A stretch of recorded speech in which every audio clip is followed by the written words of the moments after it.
Let's take a walk through the early days of a man who would one day strut into the boxing ring like he owned the world, Chris Eubank.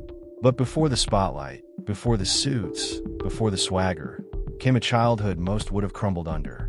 Chris was born on August 8, 1966, in Dulwich, South London.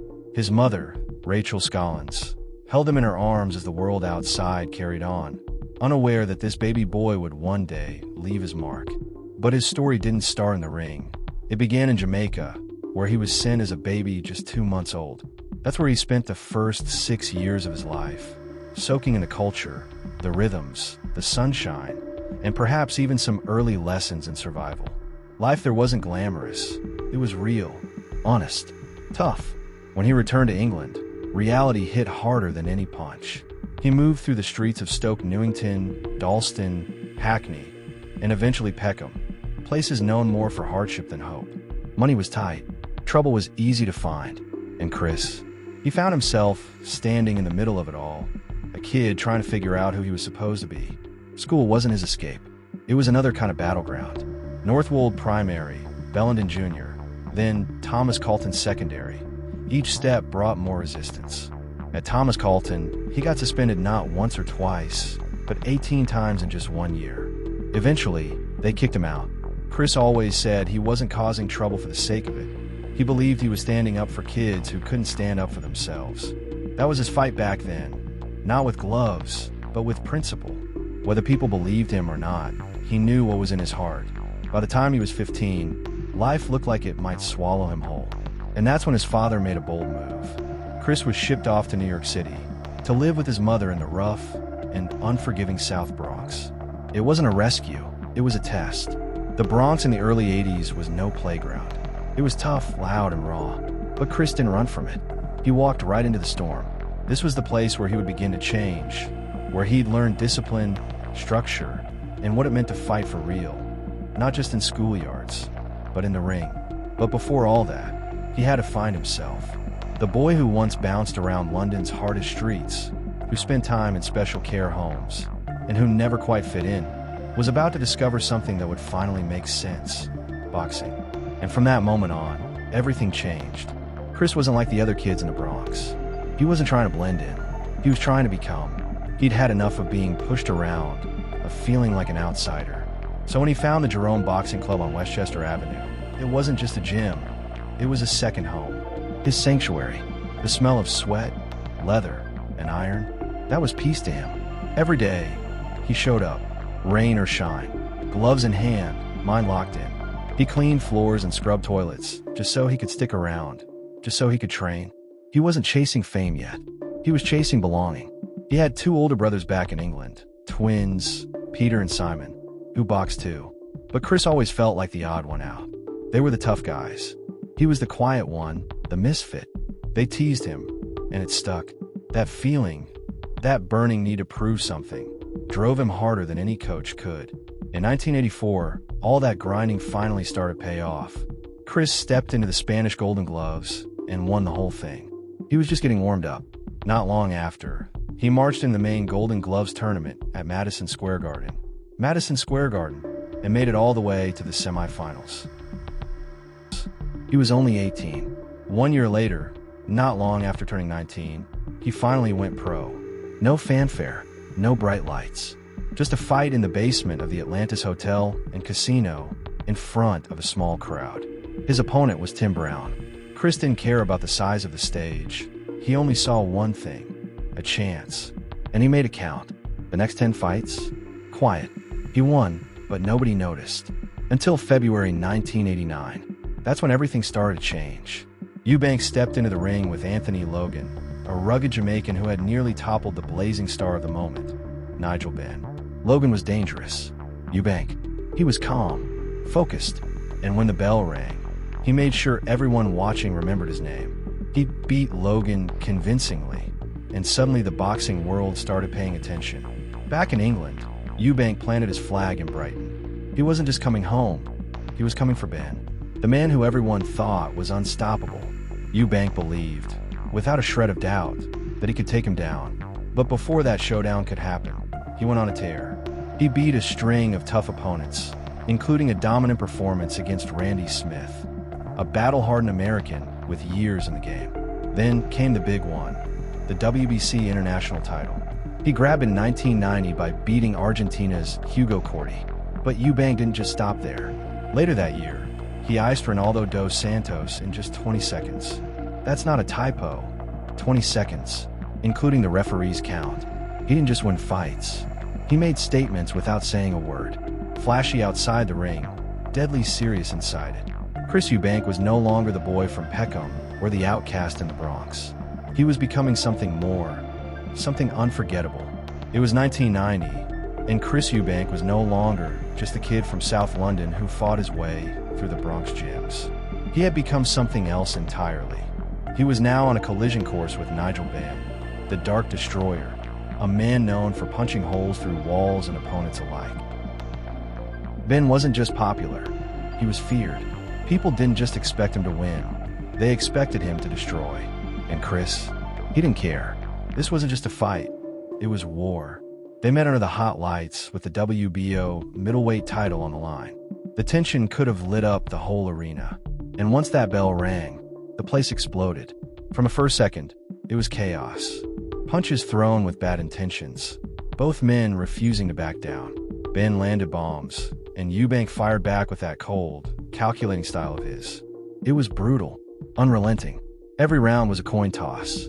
But deep in round 9, with Ben just slightly ahead on points, Eubank dug into something deeper. Maybe anger, maybe pride, maybe something he couldn't even name. And with a crushing flurry, he forced the referee to step in. Ben stood on his feet, but the fight was over. Eubank had done it. He shocked everyone. He ripped the title from the hands of a man the world thought couldn't be beaten. That fight would later be released on DVD. Not because of the title, but because it was that unforgettable. With the belt around his waist, Eubank went on a tear. First came Dan Sherry, a fight that ended in confusion after a headbutt. Eubank lost 2 points, but still walked away with the win.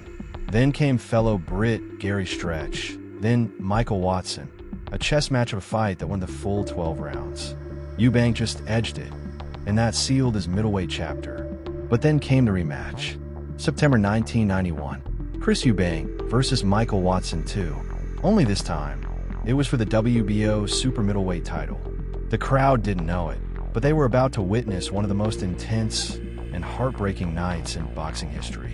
From the opening bell, Watson boxed beautifully, calm, sharp, precise, and Eubank, normally cool and confident, was falling behind. After 10 rounds, every judge had Watson ahead. Then, in round 11, Watson dropped Eubank with a perfect shot. The crowd roared. The upset was near, but Chris wasn't done.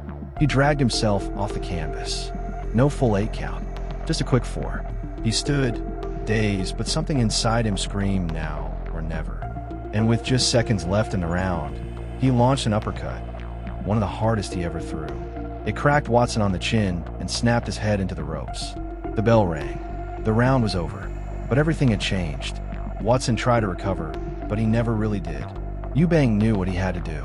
He came out in the 12th like a man possessed, and within seconds, Watson was trapped in a corner, eating punch after punch. The referee stepped in. The fight was stopped. Eubank was the champion again. And then, silence. Watson collapsed. He never made it to the post-fight interview. There was no ambulance, no paramedic on standby. It took 8 long minutes for doctors to reach him. 8 minutes that changed both their lives forever. Watson suffered severe brain injuries. He survived, but his life was never the same. And Eubank, he wasn't the same either. He later said, "I lost my finishing instinct in the ring. I couldn't finish fights anymore." He kept boxing because he had to earn a living, but the fire had changed. Wins came by decisions, not knockouts. Something had been left in that ring, maybe a piece of his soul. And the punch that won him the title, he never forgot it. He blamed himself, carried the weight of it, even though everyone told him it wasn't his fault. This wasn't just about belts and glory anymore. This was the story of a fighter who had to live with what the sport took and what it gave on one unforgettable night. By the early 90s, Chris Eubank wasn't just a champion, he was the show. He didn't walk into the ring, he launched into it, vaulting over the ropes like a comic book superhero in silk shorts. The crowd would rise as Tina Turner's Simply the Best blasted through the arena. And there he was, chin held high, chest puffed out, dressed like no boxer you'd ever seen. Monocles, canes, military jackets, you name it, Eubank wore it. If you didn't know who he was, you'd think he walked in off a movie set. He wasn't just there to fight. He was there to own the moment. But while fans filled the seats and tabloids soaked up every move, plenty of people didn't buy it. They called him cocky. They called him arrogant. Some even hated him. And when he called boxing a mug's game on national TV, the boxing world nearly exploded. What they didn't hear was the full story. He was talking about the tough side of the sport, the side where underpaid fighters got battered for next to nothing, used and discarded. But the headlines didn't care. They just wanted the drama. After winning his second world title, Eubank left the middleweight division behind. He now ruled at 168 pounds. But the Watson tragedy had changed something in him. He still fought hard, still came to win, but something had dimmed. The killer instinct was gone. Now he boxed smart, looked for points wins, and avoided doing serious damage. He kept winning, beating the likes of Sugar Boy Molina, John Jarvis, Ron Essett, Lindell Holmes, and others. His name was still gold, and the arena stayed full. Meanwhile, Nigel Benn, his old rival, had also become a champion again. You could feel it building, the rematch. In 1993, they gave the world Judgment Day. Eubank versus Benn 2. The hype was massive. Fireworks, cameras. Fans who remembered their first brutal war were back for more. The rematch was electric, but not as savage. Both men were more careful, more measured. It ended in a draw, controversial, but fair. And while the decision didn't settle the score, it gave the fans something they'd never forget. Behind the scenes, Don King had tried to snatch both men into his stable, whether one won or lost. But because no one thought of a draw, Eubank walked free, and so did Benn. It was a twist right out of a boxing soap opera. Eubank's journey didn't slow down. He went to Germany and outboxed Graziano Roccagiani, another feared name. He scraped past Ray Close in Belfast, then landed a mega deal with Sky Sports. 8 fights, 10 million pounds. Eubank was now boxing in big arenas across the globe, from South Africa to Ireland. He beat Henry Wharton, Sam Story, and more unbeaten fighters. But in 1995, the wave hit a wall. His name, Steve Collins. The Irishman outworked Eubank in a wild fight in Mill Street. And while it was close, the judges gave Collins the win. Eubank didn't fold. He fought Bertabina, got a shot at Collins again, this time in Cork. Another close fight, another decision loss. Then, in October 1995, Eubank walked away, but only for a minute. He returned in '96, winning 2 more fights. Then came another twist. Steve Collins pulled out of a bout with young Joe Calzaghe, just 11 days before fight night. With barely any prep, Eubank stepped in. Calzaghe knocked him down twice early, but Eubank got up and kept coming. He lost on points, but something strange happened. His popularity soared. The fans respected the heart, the toughness, the refusal to quit. Now, most fighters would have stopped. Not Chris. He jumped up another division, this time to cruiserweight, challenged Carl Thompson. It was a war. Eubank dropped Thompson, nearly had him, but once again couldn't finish the job. The fight went the distance. Thompson edged it by a single point on 2 scorecards. So, they did again. 3 months later, they met in a brutal rematch. Eubank started strong, sharper than before, but the damage from their first meeting came back. His left eye began to close. By round 9, it was completely shut. The fight was stopped. It was the only time Eubank was ever stopped in his entire career. And even then, he was winning on the scorecards when it ended. When the dust settled, Chris Eubank had fought across 3 weight divisions, taken on all comers, and built one of the most dramatic careers British boxing had ever seen. His final record? 45 wins, 23 by knockout, 5 losses, and 2 draws. But numbers don't tell his story. He was a showman, a puzzle, a fighter who dressed like royalty and fought like a street soldier.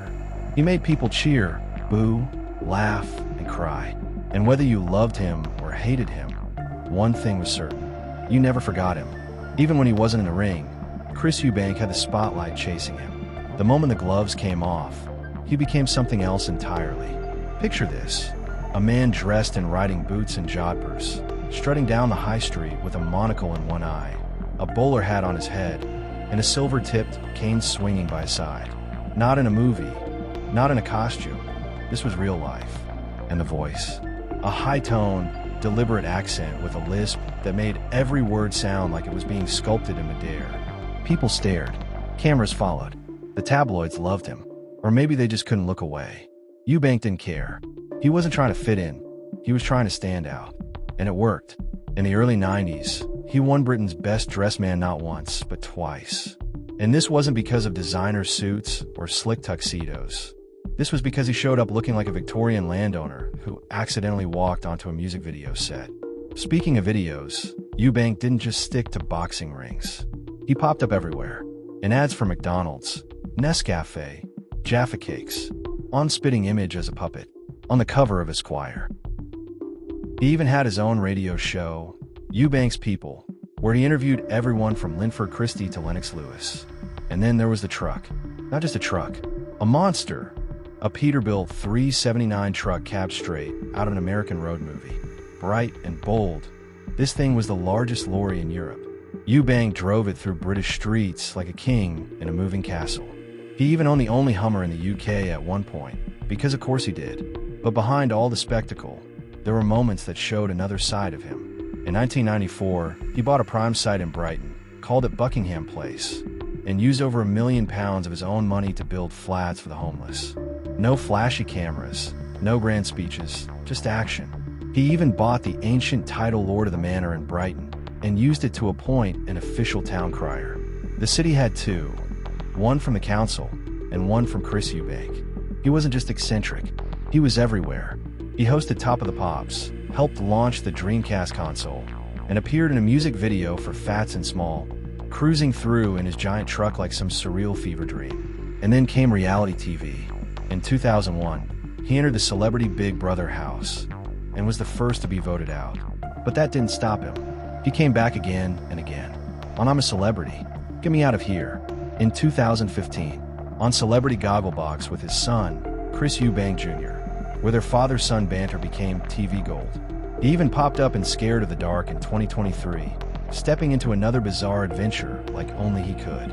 His life was so fascinating that Louis Theroux followed him around for a whole documentary. Cameras later followed the entire Eubank family for a reality show called At Home with the Eubanks. 9 months of high society chaos, breakfast debates, and monocles at the dinner table. But the most powerful moment came years after his brutal fight with Michael Watson. When Watson decided to walk the London Marathon, despite permanent damage from their 1991 clash, it took him over 6 days to finish. And who was there with him, walking that final mile by his side? Chris Eubank. Say what you want about the outfits, the voice, the truck, the TV shows. When it mattered, he showed up. Even the chaos had its limits, though. In 2006, his own publicist fired him. The reason? Too eccentric. Imagine that. Chris Eubank was too much for the person whose job was to make him stand out.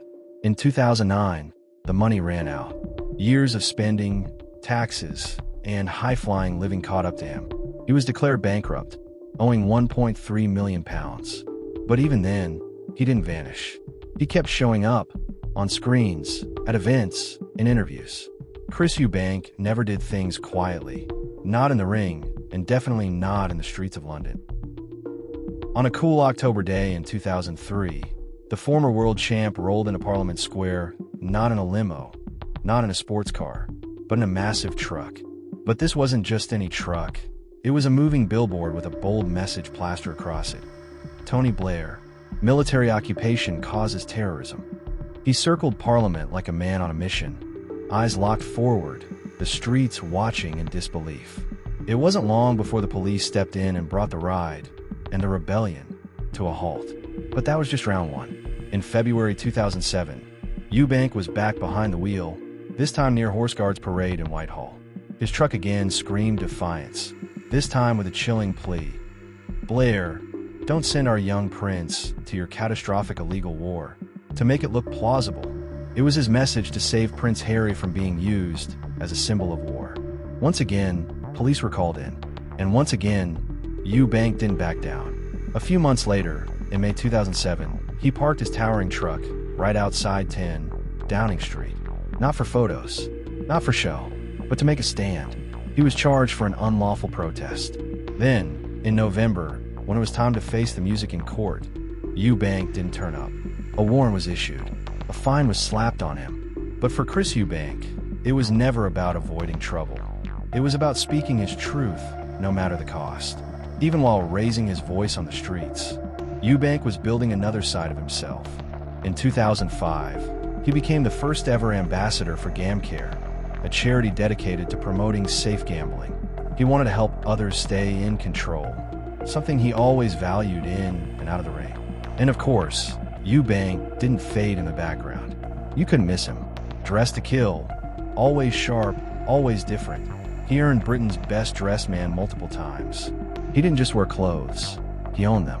In 2010, he even stepped into the fashion world full-time, designing tailored suits for the high-end Seville Row brand Cad and the Dandy, a far cry from the days of boxing gloves and trunks.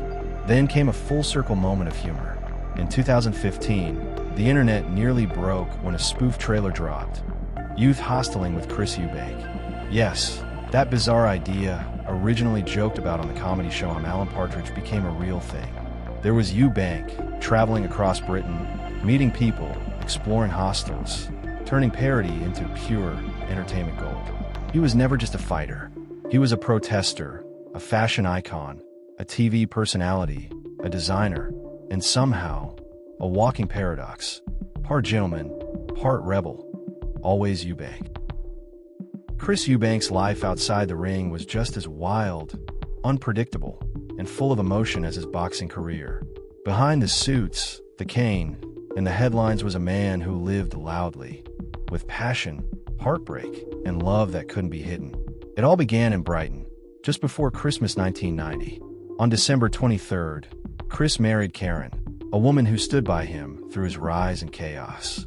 Together, they raised 4 children: Christopher, the firstborn and future boxer himself; Sebastian, the free spirit with a heart of gold; Emily, the gentle soul; and Joseph, the youngest of the crew. But Eubank's fatherhood journey didn't start there. His eldest son, Nathaniel Wilson, was born in 1988, the same year Eubank's boxing career began taking off. Through the years, the Eubanks let cameras into their lives. They weren't just a family. They were a spectacle, starring in shows, turning dinner conversations into television moments. They were loud, proud, and unforgettable, and the public couldn't get enough of them. But life doesn't care about fame. In July 2021, tragedy struck. Sebastian, Chris's second son, a rising boxer with so much ahead of him, passed away in Dubai at just 29. The news crushed Eubank. It was the kind of pain that breaks even the strongest man. He didn't crumble in front of cameras. He never does. But everyone could see it. He was carrying a heavy heart. Eubank's journey hasn't been without scars. In 1992, he lost control of his car on the London to Brighton Road. A construction worker lost his life.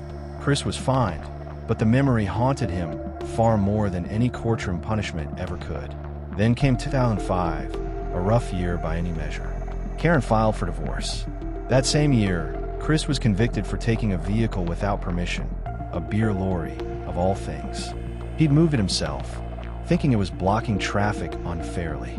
Classic Eubank, always stepping in when he believed something needed fixing, even if it meant trouble. He tried love again in 2014, marrying his manager Claire Geary, but the marriage ended in 2017. Through it all, Eubank kept moving, kept evolving. In 2015, he did something small but meaningful. He started calling himself English, a tribute to his late father. It was quiet, personal, and it mattered to him. But perhaps one of the most touching chapters came on April 26, 2025. The crowd at Tottenham Hotspur Stadium was buzzing for the big fight, Chris Eubank Jr. versus Conor Benn. No one expected what came next. As the cameras panned to the entrance, a familiar figure stepped out of Jr.'s car. It was Chris Eubank Sr. The crowd erupted. He hadn't been close with his son in recent years. They hadn't shared many public moments. But that night, none of it mattered. He was there. He stood by his son's side when it counted the most. And when Junior won the fight by unanimous decision, there was no mistaking the pride in the elder Eubank's eyes. No words needed, just the look of a father overwhelmed with joy. Chris Eubank's life is a wild ride of triumph, heartbreak, rebellion, and deep emotion. He's not just a boxer. He's a fighter in every sense of the word, and he's still swinging. So, when you talk about Chris Eubank, you're not just talking about a world champion. You're talking about a man who refused to live a quiet life. A man who wore his heart on his sleeve, even when it hurt. Who spoke out, dressed up, stood tall, and sometimes stood alone. A father, a rebel, an icon. And through every twist and turn, never once afraid to be different. Whether he was lighting up the boxing ring, challenging politicians in the middle of London, or silently showing up for his son in front of a roaring crowd, Chris Eubank lived his truth, loud, raw, and unforgettable. This isn't just the story of a fighter. It's the story of a man who turned his entire life into a one-man show and never once forgot who he was. Thanks for watching.